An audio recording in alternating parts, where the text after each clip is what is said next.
안녕하세요. 오늘은 우리 모두가 마주하게 되는 시련과 고통에 대해 함께 나누고 싶습니다. 인생을 살아가다 보면 누구나 한 번쯤 깊은 밤하늘 같은 절망을 마주하게 됩니다. 갑작스러운 질병, 예기치 않은 이별, 혹은 자신도 모르던 외로움. 마치 맑은 날씨를 기대했는데 어느 순간 폭우가 내리듯이 말입니다. 우리는 종종 이렇게 묻습니다. 왜 하필 나에게? 혹은 어떻게 이 고통을 피할 수 있을까? 하지만 부처님은 말씀하셨습니다. 비를 막을 수 없듯 시련도 막을 수 없다고. 세상의 모든 사람, 아무리 지혜로운 사람도, 아무리 착한 사람도, 아무리 열심히 기도하는 사람도 고통으로부터 완전히 자유로울 수 없습니다. 왜일까요? 그것은 삶 그 자체가 변화하는 것이기 때문입니다. 태어나면 늙고, 늙으면 병들고, 병들면 죽음이 옵니다. 만나면 헤어지고, 가지면 잃습니다. 이것이 삶의 본질입니다. 하지만 여기서 중요한 깨달음이 있습니다. 고통은 비처럼 내려올 수 있지만 그 고통을 어떻게 받아들이느냐는 우리의 마음에 달려 있다는 것입니다. 비가 내릴 때 옷이 젖는 것은 피할 수 없습니다. 그것은 자연의 이치입니다. 하지만 옷이 젖었다고 해서 마음까지 젖을 필요는 없습니다. 비는 비일 뿐 우리 마음을 변화시킬 수 없습니다. 다만 우리가 비를 어떻게 바라보느냐에 따라 마음이 결정되는 것입니다. 비를 원망하며 왜 이런 날씨가 있는가 한다면 마음은 계속 젖어 있을 것입니다. 하지만 비를 있는 그대로 받아들이고 이 빗소리도 아름답고 이 빗물도 흙을 적시고 풀을 살리는구나 하고 바라본다면 비는 더 이상 괴로움이 아닙니다. 그것은 자연의 순환이고 생명의 음악이 됩니다. 우리의 시련도 마찬가지입니다. 문제는 고통이 오는 것이 아닙니다. 고통은 온다. 그것은 이미 정해진 것입니다. 문제는 고통 위에 우리의 마음을 올려놓고 있다는 것입니다. 고통에 반항하고 저항하고 미워하는 마음을 더하는 것입니다. 마음을 내려놓으면 어떻게 될까요? 그 고통도 결국 씻겨나갑니다. 오늘의 눈물도 내일이 되면 어제의 이야기가 되고 올 겨울의 고통도 봄이 되면 봄 햇살 속으로 녹아질 것입니다. 우리가 할 수 있는 일은 무엇일까요?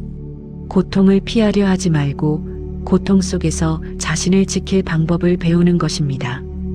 폭우 속에서도 우산을 쓰듯이 고통 속에서도 마음을 지키는 법을 배우는 것입니다. 그것이 바로 수행입니다. 오늘부터 고통이 찾아올 때 이렇게 말해보세요. 비가 온다. 하지만 나의 마음은 흐리지 않을 것이다. 이것도 인연이고 이것도 나를 깨우는 신호일 것이다. 고통은 피할 수 없습니다. 하지만 우리의 마음은 고통을 견딜 수 있습니다. 그리고 견딜 때마다 우리는 한 뼘씩 더 밝아질 것입니다. 누군가 당신을 깊게 상처 입혔을 때, 혹은 예기치 않은 불행이 당신을 찾아왔을 때, 우리의 입에서 먼저 나오는 말이 있습니다. 왜 하필 나인가? 이 말은 얼마나 자연스럽고 얼마나 절박한 질문인가요? 너무나 당연해서 마치 그것이 우리를 구할 유일한 외침처럼 느껴집니다. 하지만 부처님의 가르침 속에는 이 질문이 가진 위험성에 대해 경고합니다. 왜 나인가를 묻는 순간 마음은 벽을 세운다고 말씀하십니다. 생각해 보세요. 당신이 어두운 방에 갇혀 있다면 어떻게 할까요? 밖으로 나갈 수 있는 문을 찾아야 합니다. 하지만 왜 나만 이 방에 갇혀 있는가라고 계속 묻는다면 당신의 발걸음은 멈추고 눈은 이 부당함에만 고정될 것입니다. 결국 당신은 문을 찾지 못하고 그 어두운 방 속에 더욱더 깊이 빠져들게 됩니다. 이것이 바로 왜 나인가라는 질문이 하는 일입니다. 우리가 이 질문을 반복할 때 우리의 마음은 점차 단단해집니다. 피해자의식으로 벽이 쌓이고 원망으로 벽이 높아지고 불공평함으로 벽이 두터워집니다. 그리고 그 벽 안에서 우리는 고통 위에 앉아 계속 같은 말만 중얼거리게 됩니다.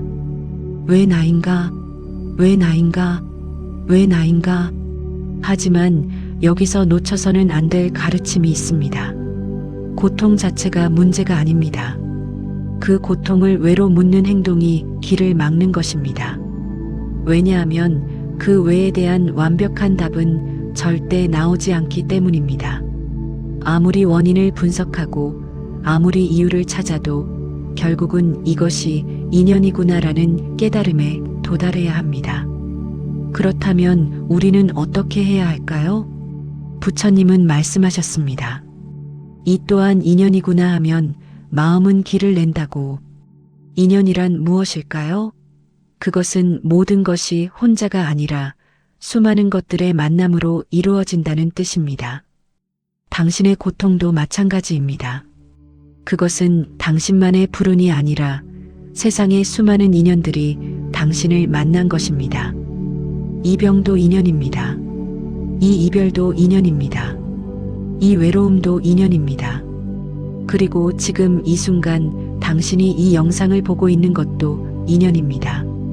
왜 나인가를 이것도 나의 인연이구나로 바꾸는 순간 마음의 변화를 느낄 수 있습니다. 벽이 무너집니다. 길이 보입니다. 한 분의 수행자가 이런 말씀을 하셨습니다. 내 병은 나를 의존심에서 깨우는 인연이고 내 가난은 나를 욕심에서 깨우는 인연이고 내 외로움은 나를 마음에서 깨우는 인연입니다. 이것이 깨달음입니다. 이제 당신의 고통을 다시 바라보세요. 그것이 부당하고 억울하다고 느낄 때 이렇게 물어보세요. 이것이 나를 깨우는 인연이라면 나는 무엇을 배워야 할까? 이 고통을 통해 나는 누가 되어야 할까? 이 인연이 나를 어디로 이끌고 있을까? 그러면 고통은 여전히 고통일지 모르지만 더 이상 막힌 길이 아닙니다. 그것은 당신을 성장시키는 길, 당신을 깨우는 길이 됩니다. 왜 나인가라는 질문을 내려놓고 이 또한 나의 인연이구나 라고 받아들이세요. 그 순간 당신의 마음은 더 이상 갇혀있지 않을 것입니다. 우리가 고통 속에 있을 때 우리의 마음 속에는 한 가지 생각이 자리 잡습니다. 내가 뭔가 잘못했나? 내가 이 벌을 받아야 하나? 부모님께 혼날까봐 두렵고 하늘이 나를 벌하는 건 아닐까 무서워합니다. 종교적 죄책감과 자책의 마음이 고통 위에 또 다른 고통을 더합니다. 마치 이미 깨진 그릇에 계속 돌을 던지듯이 말입니다. 하지만 부처님은 말씀하셨습니다. 고통은 벌이 아니다. 고통은 잠든 마음을 깨우는 종소리다. 이 말씀을 깊이 있게 들어보세요. 절집에서 새벽을 알리는 범종의 소리를 들어보신 적 있으신가요? 그 깊고 묵직한 소리는 누군가를 벌하기 위해서가 아닙니다. 그것은 잠들어 있는 사람들을 깨우기 위한 소리입니다. 일어나세요. 새날이 밝았습니다. 당신의 수행을 시작하세요라고 말하는 사랑의 소리입니다. 우리의 고통도 이와 같습니다. 우리가 인생을 너무 편하게 살아가고 자신만의 욕심에 빠져 있고 다른 사람의 아픔을 느끼지 못하고 있을 때 하늘은 우리를 깨우기 위해 종을 울립니다. 그것이 병이 될 수도 있고 실패가 될 수도 있고 이별이 될 수도 있습니다. 종소리는 벌이 아닙니다. 그것은 지금 이 삶을 다시 돌아보세요라는 신호입니다. 당신의 마음을 바꿀 시간입니다라는 초대장입니다. 그렇다면 우리는 이 종소리를 어떻게 받아들여야 할까요? 여기서 매우 중요한 가르침이 있습니다. 종을 미워하면 더 오래 깨어나지 못한다. 종의 소리를 듣고 화내지 마세요. 종을 향해 문을 닫지 마세요. 종을 탓하며 원망하지 마세요. 왜냐하면 종소리는 이미 울려 퍼졌기 때문입니다. 그 소리를 미워한다고 해서 소리가 없어지는 것은 아닙니다.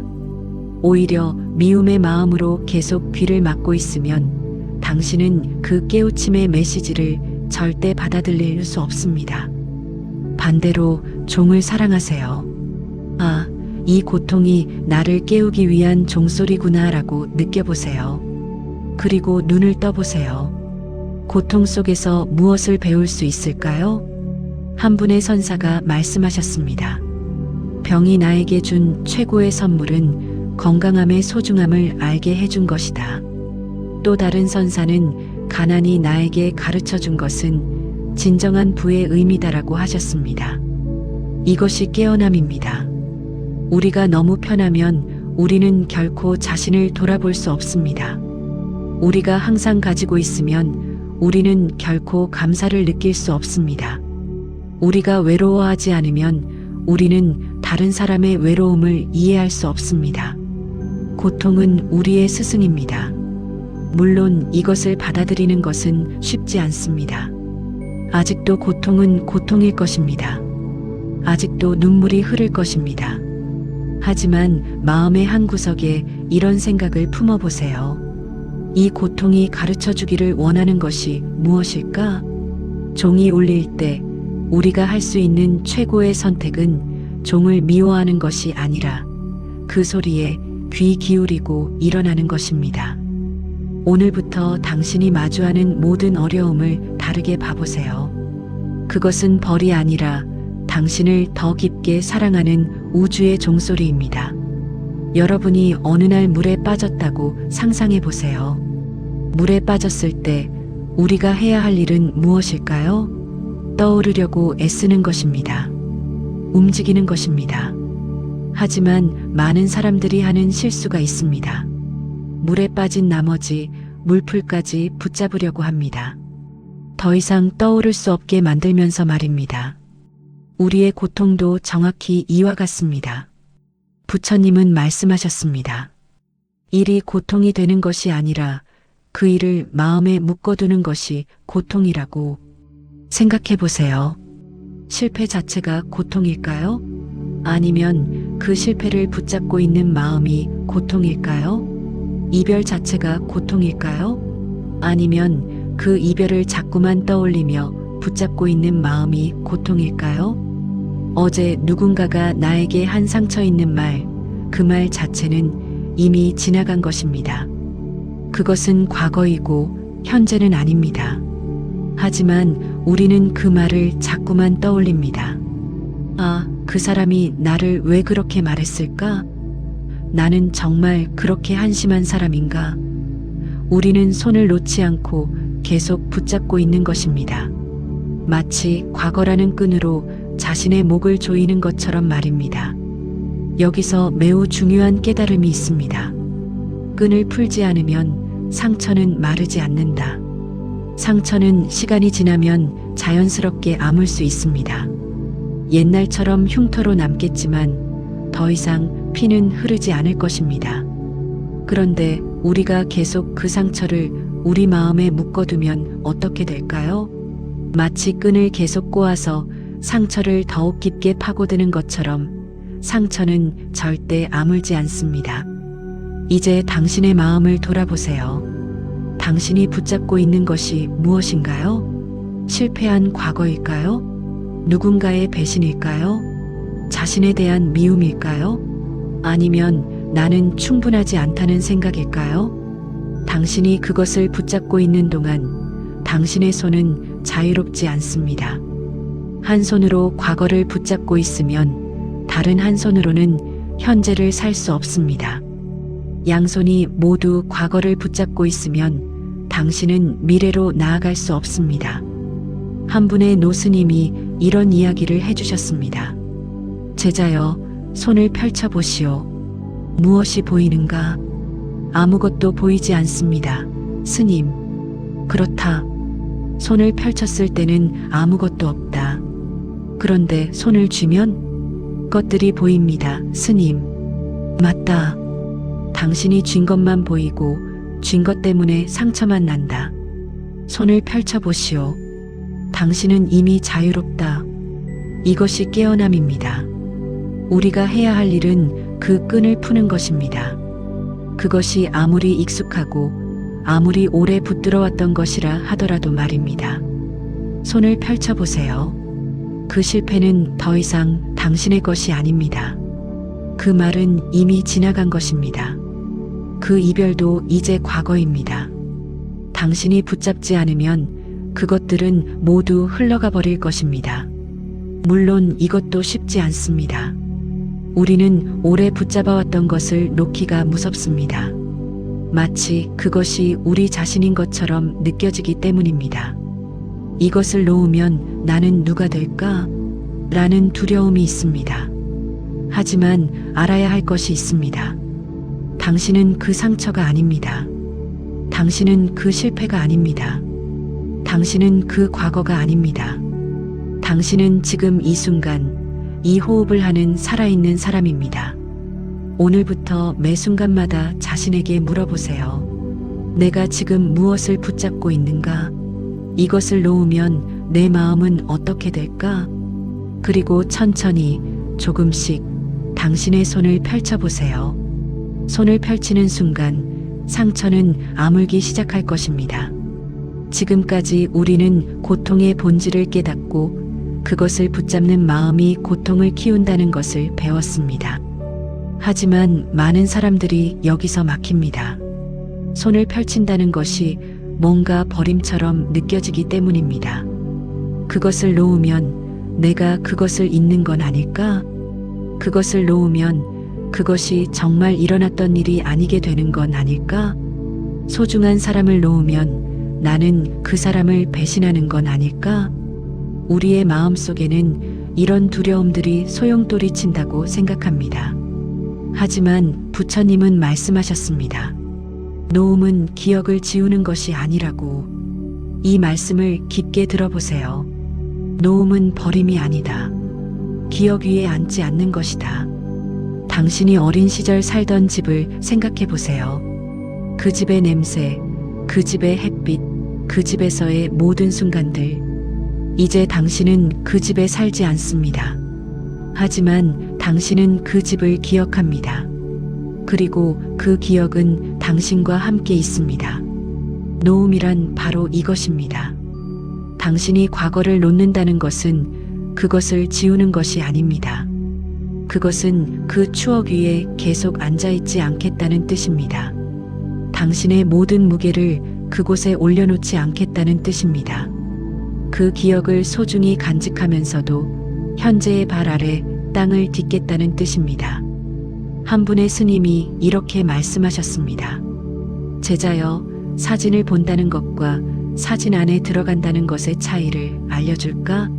당신이 과거라는 사진을 본다면 당신은 그것을 기억할 수 있다. 하지만 당신이 그 사진 안에 들어가 산다면 당신은 현재를 잃는다. 당신이 붙잡고 있던 그 고통도 마찬가지입니다. 누군가가 당신에게 준 깊은 상처, 그것을 놓는다는 것이 그 상처를 없었던 일로 만드는 것이 아닙니다. 아닙니다. 그것은 당신이 그 상처 위에 계속 앉아있지 않겠다는 뜻입니다. 네, 이것이 일어났습니다.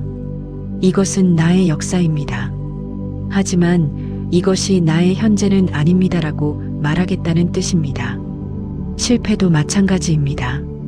당신의 과거 실패를 놓는다는 것이 그것을 부정하는 것이 아닙니다. 그것은 당신이 그 실패에서 배우고 그 위에 앉아있지는 않겠다는 뜻입니다.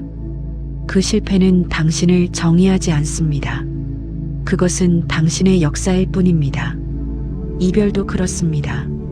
당신이 그 사람을 놓는다는 것이 그 사람을 잊는 것이 아닙니다. 당신은 여전히 그 사람을 사랑할 것입니다.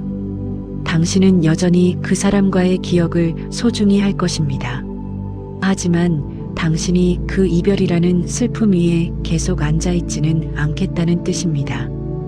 여기서 매우 중요한 깨달음이 있습니다. 마음이 자리를 옮기면 괴로움은 힘을 잃는다. 생각해 보세요. 과거라는 의자에 앉아 있으면 당신은 현재의 햇빛을 느낄 수 없습니다. 고통이라는 방에 갇혀 있으면 당신은 밖에 새로운 세상을 볼 수 없습니다. 하지만 당신이 일어나서 당신의 자리를 옮기면 어떻게 될까요? 세상이 달라져 보입니다. 같은 과거도 다른 각도에서 보면 다른 의미를 가집니다. 당신을 무너뜨리던 실패도 그것이 어떤 교훈을 주었는지를 보면 축복으로 보입니다. 당신을 찢어놓던 이별도 당신이 얼마나 깊이 사랑할 수 있는 사람인지를 보여주는 증거가 됩니다. 괴로움은 당신이 계속 같은 자리에 앉아 있을 때만 힘을 가집니다. 당신이 일어서면 그것은 점차 멀어집니다. 완전히 사라지는 것은 아니겠지만 더 이상 당신의 모든 것을 집어삼키지 않을 것입니다. 오늘부터 이렇게 해보세요. 매일 아침 당신의 마음이 어디에 앉아 있는지 확인해 보세요. 과거라는 의자에 앉아 있나요? 슬픔이라는 방에 갇혀 있나요? 아니면 현재라는 땅 위에 발을 딛고 있나요? 당신이 움직일 수 있습니다. 당신은 자유롭습니다. 과거를 기억하면서도 현재를 살 수 있습니다. 상처를 안고 있으면서도 상처 위에 앉지 않을 수 있습니다. 그것이 바로 노움입니다. 당신의 마음이 자리를 옮기는 순간 괴로움은 더 이상 당신을 지배하지 못할 것입니다. 우리 모두는 약합니다. 아무리 단단한 사람처럼 보이는 사람도, 아무리 믿음이 깊은 사람도 때로는 무너질 것 같은 절망감을 느낍니다. 갑자기 밤 하늘 같은 검은 마음이 찾아옵니다. 정말 이렇게 살아가도 될까? 정말 이것이 나아질까? 나는 정말 혼자가 아닐까? 이런 생각들이 소용돌이칩니다. 이것을 깨달음이 부족해서라고 생각하지 마세요. 이것은 인간이기 때문입니다. 부처님은 말씀하셨습니다. 바람은 누구에게나 분다고. 세상의 모든 사람은 바람을 맞습니다. 부자도 가난한 사람도, 건강한 사람도, 병든 사람도, 지혜로운 사람도, 어리석은 사람도, 바람은 누구를 가릴 것도, 누구를 피할 것도 없습니다. 때때로 부는 미풍이 있고, 때때로 부는 돌풍이 있습니다. 그리고 우리는 그 바람을 맞으며 살아갑니다. 중요한 것은 바람이 아닙니다. 중요한 것은 등불입니다. 당신의 마음을 등불이라고 생각해 보세요. 그 등불의 불빛이 당신의 희망이고, 당신의 신념이고 당신의 사랑입니다. 바람이 불 때 그 등불이 흔들릴 수 있습니다. 심하게 흔들릴 수도 있습니다. 그 불빛이 약해질 수도 있습니다. 하지만 부처님은 말씀하셨습니다. 등불은 바람 탓으로 꺼지지 않는다. 꺼지는 것은 지키지 않은 마음 때문이다. 이 말씀을 깊게 들어보세요. 등불이 꺼지는 이유는 바람 때문이 아닙니다. 등불이 꺼지는 것은 우리가 그 등불을 지키지 않았기 때문입니다. 우리가 손으로 등불을 감싸지 않았기 때문입니다. 우리가 마음의 불을 잊어버렸기 때문입니다. 생각해 보세요. 어떤 사람은 같은 바람 속에서도 등불을 지킵니다. 어떤 사람은 바람 앞에서 등불을 지키지 못합니다. 그 차이는 뭘까요? 바람의 세기가 다르기 때문이 아닙니다. 그것은 자신의 등불을 지키려는 의지가 다르기 때문입니다. 한 분의 노스님이 이렇게 말씀하셨습니다. 내 마음은 갈대처럼 흔들린다. 하지만 나는 그 갈대 위에 등불을 켜두었다. 바람이 아무리 불어도 등불은 꺼지지 않는다. 왜냐하면 내가 그것을 지키고 있기 때문이다.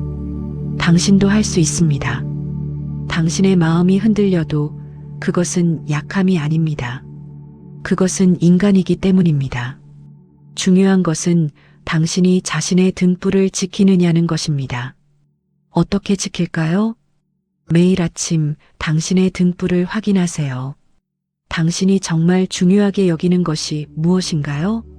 당신의 신념은 무엇인가요? 당신이 사랑하는 것은 무엇인가요? 그것이 당신의 등불입니다. 그리고 그 등불 앞에서 손을 모으세요. 이 고통도 나의 시련이다. 하지만 나는 내 등불을 끄지 않을 것이다. 이 외로움도 나의 인연이다. 하지만 나는 희망의 불을 꺼뜨리지 않을 것이다. 이 실패도 나의 배움이다. 하지만 나는 신념의 불을 꺼뜨리지 않을 것이다. 바람은 계속 불 것입니다. 때로는 심하게 불 것입니다. 당신의 마음도 계속 흔들릴 것입니다. 그것이 정상입니다. 그것이 인간입니다. 하지만 알아야 할 것이 있습니다. 흔들림은 꺼짐이 아닙니다. 아무리 심하게 흔들려도 당신이 그 불을 지킨다면 그것은 결코 꺼지지 않습니다. 불빛이 약해질 수는 있습니다. 그 불이 흔들릴 수는 있습니다. 하지만 완전히 꺼지지는 않을 것입니다. 왜냐하면 당신이 지키고 있기 때문입니다. 그리고 바람이 그치는 순간 당신의 등불은 다시 힘차게 타올랐을 것입니다. 오늘부터 이렇게 물어보세요. 내 마음속에 등불이 켜져 있는가? 내가 정말 그것을 지키고 있는가? 그리고 대답하세요. 네, 내 등불은 꺼지지 않을 것이다. 왜냐하면 나는 여기 있고 나는 지키고 있기 때문이다. 당신의 마음은 흔들려도 괜찮습니다. 그 불만 꺼지지 않으면 됩니다. 지금까지 우리는 고통을 마주하고 그것을 바라보고 손을 풀고 마음의 등불을 지키는 법을 배웠습니다. 우리가 할 수 있는 가장 강력한 수행은 바로 감사입니다. 많은 사람들이 감사를 오해합니다. 감사는 편할 때 하는 말이라고 생각합니다. 모든 일이 잘 풀릴 때, 모든 것이 풍요로울 때, 마음이 편할 때 하는 우아한 인사말이라고 생각합니다. 하지만 부처님은 말씀하셨습니다. 감사는 편할 때만 하는 말이 아니다. 괴로움 속에서도 배움이 남아있구나 하는 힘이다. 이 말씀을 깊게 들어보세요. 진정한 감사는 편함 속에 있지 않습니다. 진정한 감사는 고통 속에서 피어나는 꽃입니다. 당신이 건강할 때 건강에 감사하는 것은 쉽습니다. 하지만 병이 들었을 때 이 병이 나에게 건강함의 소중함을 가르쳐 준다고 감사할 수 있을까요? 당신이 풍요로울 때 그것에 감사하는 것은 쉽습니다. 하지만 가난할 때 이 가난이 나에게 정말 필요한 것이 무엇인지를 보여준다고 감사할 수 있을까요? 이것이 가장 어려운 수행입니다. 그리고 가장 강력한 수행입니다. 한 분의 선사가 이렇게 말씀하셨습니다. 제자여, 당신이 모든 일에 감사할 수 있다면 당신은 이미 해탈했다. 왜 그럴까요? 감사는 원망을 없애기 때문입니다. 생각해 보세요. 원망이 마음에 자리 잡으면 당신의 영혼은 어두워집니다. 원망은 마치 검은 구름처럼 당신의 마음을 덮어버립니다. 그 검은 구름 속에서는 어떤 빛도 들어올 수 없습니다. 어떤 희망도 보이지 않습니다. 당신은 계속 어둠 속에서만 살아가게 됩니다. 하지만 감사가 들어오면 어떻게 될까요?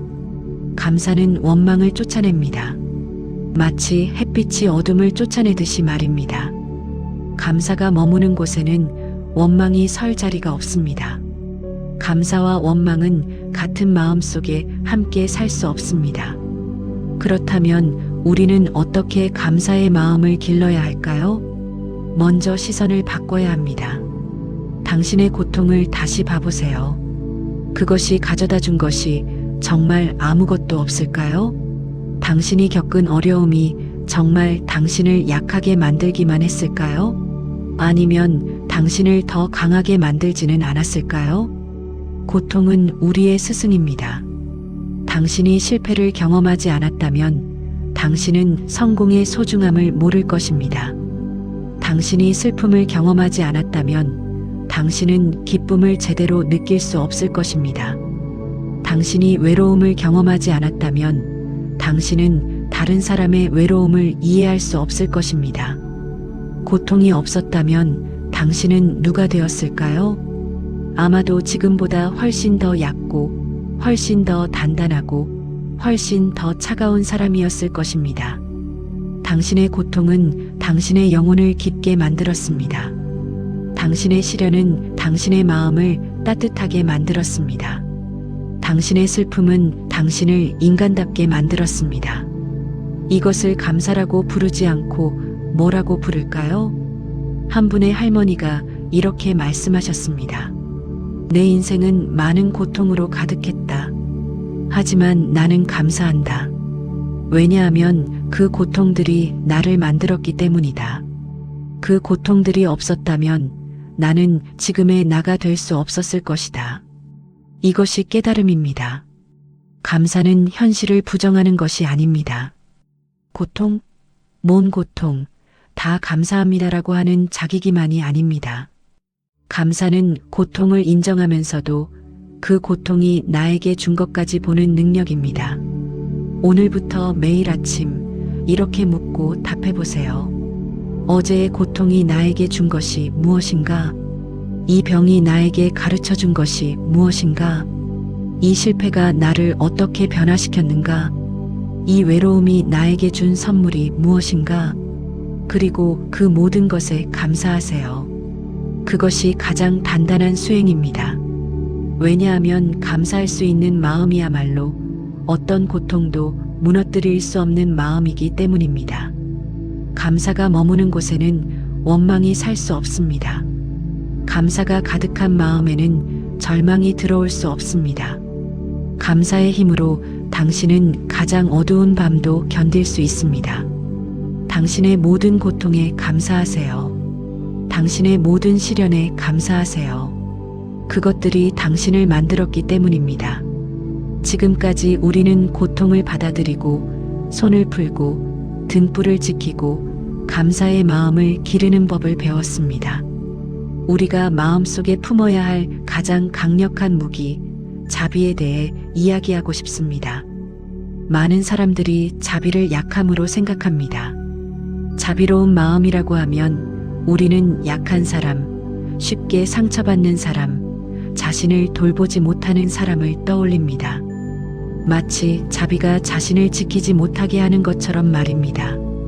하지만 부처님은 말씀하셨습니다. 미움은 상대를 향하지만 상처는 내 마음에 남는다. 자비는 상대를 살리기 전에 나를 먼저 산다. 이 말씀을 깊게 들어보세요. 당신이 누군가를 미워한다고 생각해 보세요. 당신의 미움의 화살은 그 상대를 향합니다. 하지만 아이러니하게도 그 화살이 맞는 것은 상대가 아닙니다. 그 화살은 당신의 심장을 향해 날아옵니다. 왜 그럴까요? 미움은 당신의 마음속에 독을 퍼뜨립니다. 당신이 누군가를 미워할 때마다 당신의 영혼은 독에 물듭니다. 당신의 밤은 그 미움으로 가득 차고 당신의 아침도 그 미움으로 시작됩니다. 당신의 모든 생각이 그 상대를 향한 원망과 분노로 뒤덮입니다. 결국 당신이 마시는 독은 상대를 죽이지 않고 당신을 죽입니다. 한 분의 스님이 이렇게 말씀하셨습니다. 제자여, 미움은 빌려온 돈과 같다. 당신이 빌려주지 않았는데도 당신이 계속 갚아야 하는 돈이 있는 것처럼 미움도 당신에게만 짐이 된다. 그렇다면 자비란 무엇일까요? 자비는 약함이 아닙니다. 자비는 방패입니다. 방패가 무엇인가요? 방패는 당신을 보호하는 도구입니다. 상대의 화살을 받아내고 당신의 몸을 지키는 것입니다. 자비도 마찬가지입니다. 당신이 누군가에게 상처를 입으면 당신은 그를 미워할 수도 있습니다. 하지만 그를 미워하는 순간 당신의 방패가 떨어집니다. 당신은 그 미움의 독에 맞아 점점 쓰러지게 됩니다. 그러나 당신이 그를 용서하고 그를 이해하고 그를 향한 자비의 마음을 품으면 당신은 자신의 방패를 들게 됩니다. 그의 상처 있는 말도 그의 악한 행동도 당신의 마음속에까지 들어올 수 없습니다. 자비는 흔들리지 않는 힘입니다. 생각해 보세요. 누군가가 당신에게 깊은 상처를 주었습니다. 당신은 미워할 수 있습니다. 그러나 당신이 이 사람은 자신의 고통 때문에 나를 상처 주었을 것이다라고 생각하고 나는 이 사람을 용서한다고 결정하는 순간 무엇이 변할까요? 당신입니다. 당신이 변합니다. 상처 있는 상대는 여전할지 모르지만 당신은 더 이상 그것으로 무너지지 않습니다. 당신의 마음에 평화가 찾아옵니다. 당신의 밤이 더 이상 그 미움으로 채워지지 않습니다. 당신이 자유로워집니다. 이것이 자비의 진정한 힘입니다. 또 다른 선사가 이렇게 말씀하셨습니다. 자비로운 마음이야말로 가장 강한 갑옷이다. 그것은 우리를 남이 상처 주지 못하도록 보호할 뿐만 아니라 우리 자신의 미움으로부터도 보호한다. 오늘부터 자신에게 물어보세요. 내가 누군가를 미워하고 있는가? 그것이 내 마음속에 어떤 독을 퍼뜨리고 있는가? 그리고 다시 물어보세요. 만약 내가 이 사람을 용서한다면? 만약 내가 이 사람을 향한 자비를 품는다면? 내 마음은 어떻게 변할까? 당신의 상대를 용서하세요. 그것은 상대를 위한 것이 아닙니다. 그것은 당신을 위한 것입니다. 당신이 자신의 방패를 들기 위한 것입니다. 당신이 자신의 영혼을 지키기 위한 것입니다. 자비는 약함이 아닙니다. 자비는 당신을 지키는 가장 강한 방패입니다. 누군가를 향한 미움 때문에 당신의 밤이 밝아지지 않는다면 그것은 당신이 약해서가 아닙니다. 당신의 방패를 떨어뜨렸기 때문입니다. 오늘 밤 당신의 방패를 다시 들어 올리세요. 자비의 마음으로 당신 자신을 감싸세요. 당신을 미워할 이유가 없으니까요. 우리는 복을 어디서 찾을까요? 많은 사람들이 절에 가서 절을 하고 촛불을 밝히고 소원을 빈다고 생각합니다. 혹은 좋은 일을 하면 복이 올 것이라고 믿습니다. 마치 복이 어딘가 바깥에서 떨어지기를 기다리는 것처럼 말입니다. 하지만 부처님은 말씀하셨습니다. 복은 바깥에서 떨어지는 것이 아니다. 다투지 않는 마음에 저절로 깃든다. 이 말씀을 깊게 들어보세요. 복을 찾기 위해 우리가 해야 할 일은 밖을 바라보는 것이 아닙니다. 우리가 해야 할 일은 우리의 마음을 들여다보는 것입니다. 우리 마음이 어떤 상태로 있는가를 살펴보는 것입니다. 당신의 마음이 지금 무엇과 싸우고 있나요? 현실과 싸우고 있나요? 왜 내 인생이 이럴까 하며 현실을 부정하고 있나요? 아니면 과거와 싸우고 있나요? 왜 그때 그렇게 했을까 하며 과거를 탓하고 있나요? 혹은 다른 사람과 싸우고 있나요? 왜 그 사람이 나를 이렇게 대하지 하며 그를 원망하고 있나요? 우리가 무엇과 싸우는 한 복은 올 수 없습니다. 왜냐하면 싸움 속에는 평화가 없기 때문입니다. 다툼 속에는 안정이 없기 때문입니다. 미움과 원망이 가득한 마음에는 축복이 들어올 틈이 없기 때문입니다. 복이란 무엇일까요? 복은 미래에 오는 어떤 사건이 아닙니다. 복은 지금 이 순간의 평온함입니다. 지금 이 호흡에서 느끼는 안정감입니다. 누구와도 싸우지 않는 마음입니다. 한 분의 할아버지가 이렇게 말씀하셨습니다. 나는 늘 언제쯤 행운이 올까라고 물었다. 하지만 어느 날 깨달았다. 행운은 오는 것이 아니라 내 마음속에 이미 있었다. 다만 내가 그것을 보지 못했을 뿐이다. 내가 싸움을 멈추고 현재 속으로 돌아왔을 때 비로소 나는 이미 복 속에 살고 있었음을 알았다. 복을 구하기 위해 우리가 해야 할 일은 간단합니다. 첫째, 현실과의 싸움을 멈추세요. 지금 당신이 있는 이 순간을 있는 그대로 받아들이세요. 이것도 인연이구나 라고 말하세요. 둘째, 과거와의 싸움을 멈추세요. 과거는 돌아오지 않습니다. 그것을 붙잡고 싸우는 것은 죽은 것과 싸우는 것입니다. 과거를 기억하되 그 위에 앉지 마세요. 셋째, 다른 사람과의 싸움을 멈추세요. 그 사람이 나를 이렇게 상처 주었다고 할 수도 있습니다. 하지만 그 미움이 당신의 복을 빼앗아 갑니다. 자비로 그들을 용서하세요. 그리고 부처님은 말씀하셨습니다. 욕심이 멈추면 복은 떠나지 않는다. 욕심은 무엇일까요? 욕심은 더 가져야 한다. 더 되어야 한다. 더 이루어야 한다는 마음입니다. 욕심은 항상 부족함을 외칩니다. 당신이 가진 것이 충분하다고 느끼지 못하게 합니다. 당신이 지금 가진 것을 보세요. 이 호흡, 이 목숨, 이 순간. 이것만으로도 충분하지 않을까요? 욕심을 내려놓으세요. 이 정도면 충분하다고 말하세요. 그 순간 당신은 지금 이 순간이 얼마나 복된 것인지를 알게 될 것입니다. 오늘부터 매일 아침 이렇게 명상해 보세요. 나는 누구와도 싸우지 않는다. 나는 현실을 받아들인다. 나는 과거를 놓는다. 나는 다른 사람을 용서한다. 나는 욕심을 내려놓는다. 그리고 나는 이미 복 속에 살고 있다. 복은 어디서 오는 것이 아닙니다. 복은 이미 당신 안에 있습니다. 다만 당신이 그것을 느끼지 못했을 뿐입니다. 싸움을 멈추는 순간 당신은 복을 볼 것입니다. 부처님은 말씀하셨습니다. 이 고통도 나를 닦는 인연입니다. 이 한 문장입니다.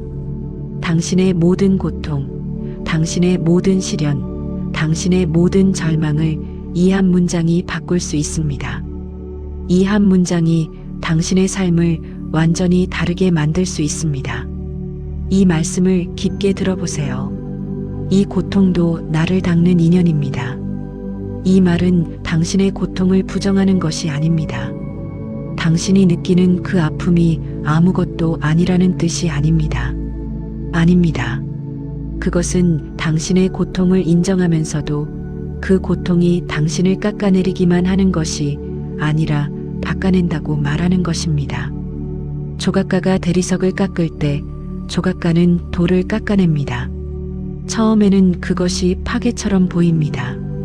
아름다운 대리석을 깎아낸다니. 하지만 그 깎임이 쌓여서 결국 아름다운 조각상이 완성됩니다. 당신의 고통도 같습니다. 당신의 마음을 깎아내립니다. 당신의 욕심을 깎아냅니다.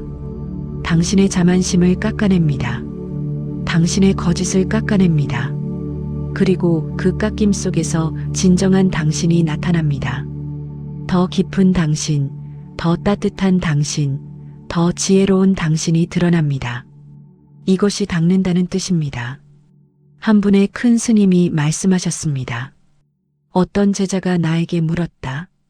스님, 저는 왜 이렇게 많은 고통을 겪어야 하나요? 나는 이렇게 답했다.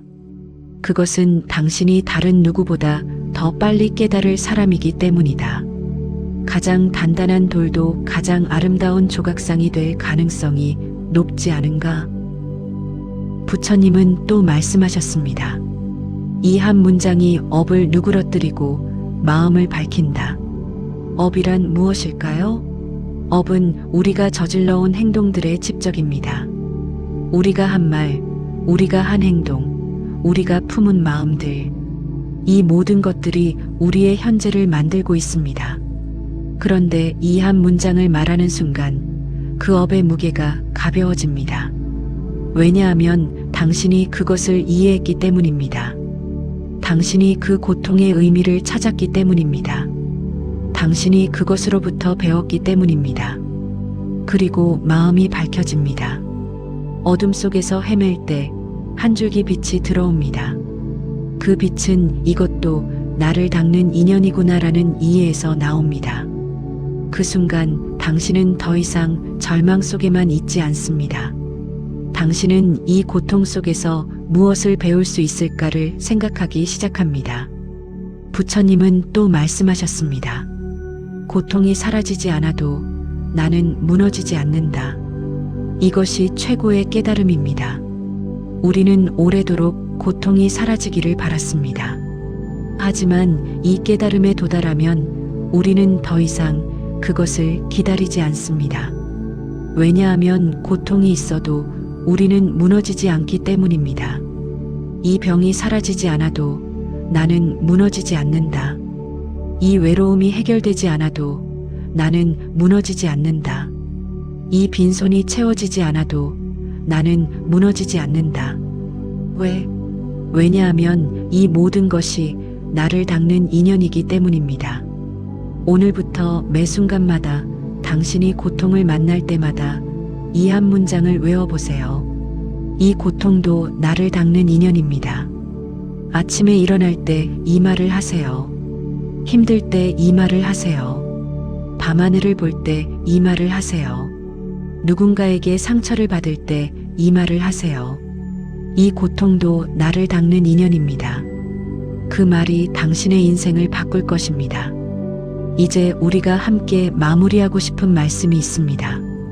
부처님은 말씀하셨습니다. 시련이 크다 말하지 말라. 마음이 아직 길을 배우는 중이라 말하라. 당신이 느끼는 그 거대한 고통, 그 절망처럼 보이는 시련들을 크다고 부르지 마세요. 그것은 당신을 짓누르고 당신을 약하게 만듭니다. 대신 이렇게 말하세요. 내 마음이 아직 길을 배우는 중이구나. 이 시련은 나를 무너뜨리기 위해 온 것이 아닙니다. 이 시련은 나를 가르치기 위해 온 것입니다. 나를 더 깊게 만들기 위해, 나를 더 따뜻하게 만들기 위해, 나를 더 지혜롭게 만들기 위해 온 것입니다. 학생이 처음 글자를 배울 때 글자를 틀립니다. 그 실패가 학생의 약함입니까? 아닙니다. 그것은 학생이 아직 길을 배우는 중이라는 뜻입니다. 당신의 인생도 마찬가지입니다. 당신이 실패합니다. 당신이 넘어집니다. 당신이 상처받습니다. 이것이 당신의 약함입니까? 아닙니다. 이것은 당신의 마음이 아직 길을 배우는 중이라는 뜻입니다. 부처님은 또 말씀하셨습니다. 고통 속에서도 자비를 잃지 않으면 그 자리가 곧 해탈의 첫걸음이니라. 이것이 최고의 가르침입니다. 해탈이란 무엇일까요? 해탈은 고통이 사라지는 것이 아닙니다. 해탈은 고통을 알면서도 그 속에서 자비를 잃지 않는 상태입니다. 당신이 심한 고통 속에 있습니다. 하지만 그 고통 속에서도 당신은 다른 사람의 고통을 이해할 수 있습니다. 당신이 외로움을 느끼고 있습니다. 하지만 그 외로움 속에서도 당신은 누군가의 외로움을 위로할 수 있습니다. 당신이 무너질 것 같습니다. 하지만 그 자리에서도 당신은 누군가의 손을 잡을 수 있습니다. 이것이 자비입니다. 이것이 해탈입니다. 해탈은 어딘가 먼 곳에 있는 것이 아닙니다. 해탈은 지금 이 순간 당신이 고통 속에서도 자비를 잃지 않는 그 자리입니다. 생각해 보세요. 당신이 가장 힘들 때 누군가를 위로해 본 적이 있습니까? 당신이 가장 절망할 때 누군가에게 희망을 건넨 적이 있습니까? 그 순간들이 바로 당신이 해탈에 가장 가까워진 순간들입니다. 우리가 이 말씀들을 통해 배운 모든 것들, 모든 장들은 이것을 위함입니다. 당신이 고통을 받아들이고 손을 풀고 등불을 지키고 감사하고 자비를 품고 복을 찾고 고통을 닦음으로 변화시키는 모든 과정은 이 한순간을 위함입니다. 바로 당신이 고통 속에서도 자비를 잃지 않는 그 순간을 위함입니다. 오늘부터 당신의 모든 시련 속에서 이 말씀을 기억하세요. 나는 아직 배우는 중이다. 이 고통도 나를 닦는 인연이다. 고통 속에서도 나는 자비를 잃지 않을 것이다. 그리고 알아야 할 것이 있습니다. 당신은 혼자가 아닙니다. 지금 이 시간에도 어딘가에서 누군가는 당신과 같은 고통을 겪고 있습니다. 당신의 시련은 당신만의 것이 아닙니다. 그것은 모든 인간이 겪는 삶의 여정입니다. 그리고 그 여정 속에서 우리는 함께 깨어나고 있습니다. 함께 자라나고 있습니다. 함께 자비로워지고 있습니다. 마지막으로 부처님의 마지막 말씀을 전합니다. 내 제자여, 슬퍼하지 말라. 슬픔도 인연이니라. 기뻐하지 말라. 기쁨도 인연이니라. 다만 그 속에서 깨어 있으라. 그것이 길이다. 당신의 삶 속의 모든 일들, 모든 기쁨과 슬픔, 모든 만남과 이별, 모든 성공과 실패, 이 모든 것이 당신을 깨우는 인연입니다. 그 인연 속에서 깨어 있으세요. 그 인연과 함께 자라세요. 그 인연 속에서 자비를 지키세요. 당신의 모든 시련이 당신을 더 아름답게 만들기를, 당신의 모든 고통이 당신을 더 밝게 만들기를, 당신의 모든 절망이 당신의 희망의 밑거름이 되기를. 우리는 이렇게 함께 길을 걸어갑니다. 오늘도 시청해 주셔서 감사합니다.